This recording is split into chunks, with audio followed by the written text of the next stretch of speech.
आज हम पहुंचे हैं मुरैना जिले की अंबा विधानसभा में। जानते हैं यहाँ की जनता से क्या माहौल है, क्या भाजपा को चुन रहे हैं इस बार या फिर कांग्रेस को या फिर बसपा को, किन मुद्दों को लेकर यहाँ की जनता वोट कर रही है, भाजपा सरकार से कितनी संतुष्ट है, सब कुछ जानेंगे। देश के कृषि मंत्री मुरैना श्योपुर से सांसद हैं, क्या खादवाद की क्या समस्या है किसानों को, ये सब कुछ मुद्दे हैं उन जानेंगे। भाई साहब क्या नाम है? मैं वकील सिंह गहलोत। क्या लगता है वकील जी, इस बार 2023 का चुनाव है, किन मुद्दों को लेकर वोट कर रहे हैं? देखो, यहाँ पे हम पहले भी अंबा विधानसभा से बीएसपी का विधायक निकाल चुके हैं और अभी तक बहुजन समाज पार्टी से सकवार समाज का कोई भी प्रत्याशी कांग्रेस का हो या बीजेपी का हो अभी तक हमने नहीं निकाल पाया, क्योंकि यहाँ की लोगों की सबकी उम्मीदें लगी हुई हैं कि बसपा पार्टी से अच्छा समर्थन मिल रहा है और पूरे चांस से निकालने के। और बहन जी की भी इस बहुजन समाज पार्टी से बहन जी का भी इस सीट पर अच्छा फोकस रहता है कि अगर सरकार बनती है कि कुछ भी होता है तो सबसे पहले अंबा विधानसभा से प्रदेश अध्यक्ष उच्च पद पे जितने भी पद होते हैं तो यहाँ से ही दिए जाते हैं। मतलब यहाँ से प्रदेश अध्यक्ष भी अंबा विधानसभा से आपके बने हैं? बिल्कुल बिल्कुल बने, या आपको भी मालूम है, बिल्कुल बने। और फिर भी अंबा विधानसभा में सबसे पहले बहन जी का भी फोकस रहता है और यहाँ पे हमारे युवा साथी है सब अच्छी तरह से बहुजन समाज पार्टी का अच्छी तरह जिताने। भाजपा से कमलेश जाटव हैं और कांग्रेस से देवेंद्र सकवार हैं, उनके बारे में क्या सोच रहे हैं आप? नहीं, देखो वो तो चुनाव है, लड़ रहे हैं, पर उनको तो कुछ नहीं, जनता जान चुकी है कि कांग्रेस बीजेपी एक ही थाली के चट्टे बट्टे हैं, एक नागनाथ है एक सापनाथ है, क्योंकि ये तो हमारे दोनों पार्टी हमारे SC ST OBC वालों का अत्याचार शोषण करती आ रही हैं। ये तो सिर्फ दिखावा करती हैं कि समझ लो पहले से भी अभी तक इन्होंने कोई बहुजन समाज के साथ में अच्छा नहीं किया है, आरक्षण को लेकर के वैसे भी कई मुद्दों पर अच्छा नहीं किया है भाजपा कांग्रेस। भाई साहब क्या नाम है? मेरा नाम अनेक सिंह जी। क्या लगता है इस बार का चुनाव 2023 में अंबा विधानसभा के किन मुद्दों को लेकर आप वोट करेंगे? बेरोजगारी सबसे पहले, हाँ, शिक्षा विहीन जी, और यहाँ अन्य अत्याचार अधिकतर हो रहे हैं जी, उस मुद्दों को लेकर चुनाव की तैयारी कर रहे हैं। 3 प्रत्याशी और 3 पार्टियां, भाजपा से कमलेश जाटव, देवेंद्र सकवार कांग्रेस से और बसपा से रामबरन सिंह किरार, किसके साथ जाना चाहोगे इस बार? हम डॉक्टर रामबरन सिंह के किरार के साथ जाना चाहेंगे और हमारे सभी लोग हैं, सभी समाज के लोग हैं, वो उनका ही साथ देंगे और BSP को ही जिताएंगे। यहाँ हाथी का साथ क्यों दे रहे हैं? हाथी हमारी पार्टी है। तुम्हारी पार्टी कैसे है? हमारी पार्टी ऐसे है जो हमारे अन्य अत्याचार के खिलाफ आवाज़ उठाती है, वो इसी तरीके से वो हमारी पार्टी है। भाई साहब क्या नाम है? मेरा नाम डॉक्टर शोभरानाथ अम्बेडकर है। क्या लगता है इस बार का जो चुनाव हो रहा है वो किन मुद्दों को लेकर आप वोट करेंगे और क्यों वोट करना चाहिए? देखो, चुनावी माहौल इस समय बहुत सरगर्मी पर है और ये सारे मुद्दे हैं तो जनता के सामने मतलब कोई चीज़ छुपी नहीं है और वर्तमान हालात ऐसे हो गए कि आदमी का श्वास लेना, आज़ादी से श्वास लेना बड़ा मुश्किल हो रहा है और ये लड़ाई हमारे मान सम्मान, स्वास्थ्य, शिक्षा, चिकित्सा और बेरोज़गारी को लेकर है। और देश में जो अराजकता का माहौल बना हुआ है, छोटी छोटी बहन बेटियां, महिलाएं और युवा वगैरह हैं हमारा, तो इनका तो भविष्य चौपट हो चुका है। महिलाएं, छोटी छोटी बच्चियां सुरक्षित महसूस नहीं कर रही हैं अपने आप में। इनके साथ में जो अन्य अत्याचार होते हैं तो हमारा मतलब किसी का भी मतलब कोई किसी भी मतलब थाने में जाओ तो उनकी रिपोर्ट तक नहीं ली जाती है। और इस पे सरकार हो, चाहे प्रदेश की सरकार हो चाहे देश की सरकार हो, इस पे कोई ढंग से मतलब कोई कार्य नहीं किया जा रहा है कि इन चीज़ों को, जो गुंडे मवाली वगैरह हैं जो अपने दिनों दिन उनकी शक्ति बढ़ती जा रही है और देश की अर्थव्यवस्था भी चौपट है, स्वास्थ्य, शिक्षा, चिकित्सा सभी व्यवस्था ख़राब हैं। नए नए युवा बच्चे हैं, पढ़े लिखे लोग हैं, नौजवान हैं, वो अपने शिक्षा को पाली, उन्होंने बड़ी बड़ी डिग्रियाँ हासिल कर ली, लेकिन अभी तक उनको कोई रोज़गार मुहैया नहीं हुआ है।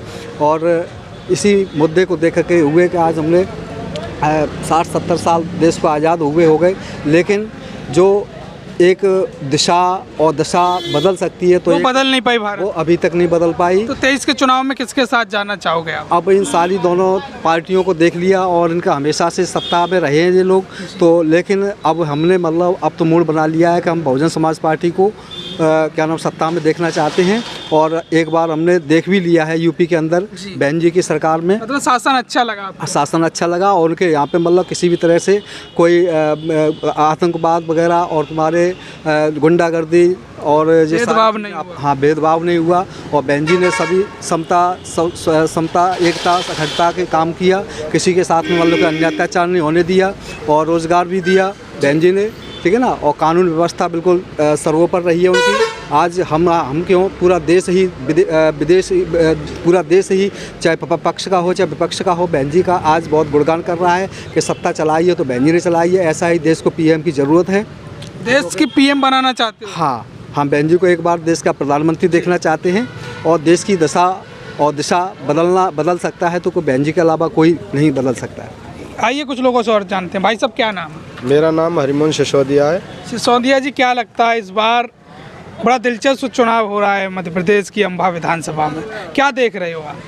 अम्बा विधानसभा में जैसा कि आप भी देख रहे हैं और जैसे हमारे सभी भाई बहन हैं सब देख रहे हैं कि इस बार 3 कैंडिडेट हैं, जिसमें से 2 सकवार हैं और एक कमलेश जाटव जी भी हैं।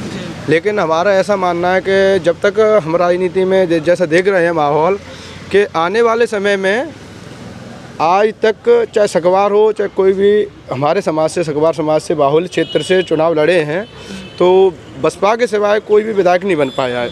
चाहे कांग्रेस का कैंडिडेट लड़ा हो चाहे बीजेपी का लड़ा हो। और आपने देखा है कि पिछले समय पोरसा के भी वो धर्मपुरा के लड़े थे और आने वाले समय कांग्रेस। तो हमारा बाहुल्य यही है कि इस बार डॉक्टर रामबरन जी को फोकस करना। मतलब आप जाति पे जा रहे हो फिर तो? जाति में आपने ही तो कहा कि हमारे सकवार समाज से नहीं, सकवार समाज की बात नहीं है, जाति की बात नहीं है। लेकिन बात यह है कि अपने हक अधिकार की बात, आवाज़ पार्टी के अपने सारे सम्मान संवैधानिकता में अगर देखा जाए तो बहुजन समाज पार्टी हमारी आवाज़ उठाती है। जैसा कि आप भी देख रहे हैं, जाति की बात करें ना तो अभी कुछ किसने कहा किसने बोला मैं उस पर कमेंट नहीं करूँगा कि किसने कहा। लेकिन आपको शायद जानकारी होगी, एक वीडियो आया है छोटा सा क्लिप है जिसमें कहा है अगर एससी एक्ट के खिलाफ कोई भी एससी एक्ट कायम होती है तो आने वाले समय में अगर कोई भी इस विधानसभा से विधायक बन के जाता है तो वो विधायक उनके साथ नहीं खड़ा होगा, वो विधायक हमारे साथ खड़ा होगा, हमारे पक्ष में खड़ा होगा। नहीं, हमारा कोई नहीं लगता वो। इस तरीके का वीडियो आपने भी सुना होगा, सभी जनता ने सुना है। तो इस चीज़ को जाति की बात नहीं है, बात अपने हक अधिकार की बात है। जो हमारे अधिकारों को संरक्षित करेंगे, जिसमें हमारी आवाज़ बुलंद होगी, हम उसको सपोर्ट करेंगे। किसको सपोर्ट करेंगे? कांग्रेस, बीजेपी, बसपा? हम बसपा को सपोर्ट करेंगे। अब क्यों बसपा को करोगे? अब की बार सारी लहरें बसपा की हैं और बीजेपी का मेन नेतृत्व है कि कांग्रेस के प्रत्याशी को खड़ा करना और उसको वोट कट करके बसपा को गिराना। मतलब कांग्रेस का प्रत्याशी वोट कटवाए अम्बा विधानसभा में? हाँ, अच्छा। कटवाए, जिससे बीएसपी का बाहुल्य क्षेत्र है तो बसपा का वोट कटेगा, बीजेपी का वोट काट रहा है कांग्रेस का प्रत्याशी। हाँ। अच्छा भाई, दादा क्या नाम है? भगवान सिंह राठौर। क्या लगता है इस बार का जो चुनाव हो रहा है किसके साथ जाना चाहोगे आप? हम बहुजन समाज पार्टी के पास। क्यों जाना चाहोगे बहुजन समाज? बहुजन समाज पार्टी हक और अधिकार की लड़ाई लड़ती है। हम पिछले वर्ग से ओबीसी से आते हैं। ओबीसी से आते हैं और आप फिर भी बसपा के साथ हो? हाँ, बसपा के साथ। बहन जी ने उत्तर प्रदेश में जो सरकार बनी, प्रथम बार सरकार बनी 1995 में, तो ओबीसी के लिए 27% आरक्षण लागू किया था। और ऐसे ही कमलनाथ की सरकार बनी, आरक्षण लागू किया और स्टे भी लिखवाए थे।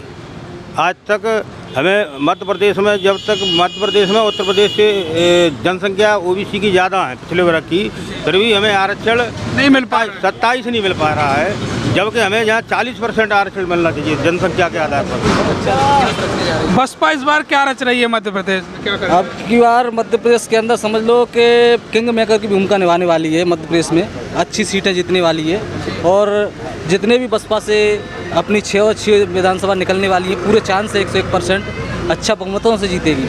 भाई साहब क्या नाम है? मेरा नाम मलखान सिंह सखवार है। सखवार जी, किन मुद्दों को लेकर आप अम्बा विधानसभा में वोट करने वाले हो इस बार? देखिए, कांग्रेस और बीजेपी ने, हमने इनका शासन देखा है कि ये लोग निजीकरण का ज़्यादा उपयोग कर रहे हैं और बहुजन समाज पार्टी का हमने उत्तर प्रदेश में देख लिया है। तो सबसे पहले बहन जी ने बेरोजगारों को रोजगार दिया, हमेशा बहन जी ने न्याय का साथ दिया है। और बहन जी की सरकार को भी हमने देखा है और यहाँ भी मध्य प्रदेश में हमने ये देखा है, कांग्रेस को भी देख लिया है, भाजपा को भी देख लिया है। लेकिन अब की बार अम्बा क्षेत्र की जनता ने ये मन बना लिया है कि अब की बार अम्बा से हम बहुजन समाज पार्टी का विधायक देखना चाहते हैं। विधायक तो बसपा के बनते हैं लेकिन पार्टी छोड़ जाते हैं, बीजेपी कांग्रेस में शामिल हो जाते हैं। नेता छोड़ जाते हैं लेकिन समाज नहीं छोड़ता। आप नहीं छोड़ोगे, नेता छोड़ सकता है। हाँ, नेता छोड़ सकते हैं, लेकिन समाज दूसरी बार कैसे सबक सिखाओगे उनको फिर? उनको दूसरी बार जब हम अपना प्रत्याशी जिता लेंगे तभी तो सबक उनको आएगा जो छोड़ के जाते हैं उनको। तो इस बार बसपा के साथ हो। जी। तो ये हमारे साथ, अच्छा दादा आ जाओ। विधानसभा की जनता थी जो एक तरफा कहीं ना कहीं बीएसपी के साथ जाती हुई नज़र आ रही है। बहुजन समाज पार्टी के यहाँ से विधायक भी रहे और प्रदेश के कमान भी उन्होंने संभाली है। तो बने रहिए हमारे साथ इस वीडियो में। इस वीडियो को करिए ज़्यादा से ज़्यादा शेयर, चैनल को करिए सब्सक्राइब, पेज को करिए फॉलो। बहुत बहुत धन्यवाद।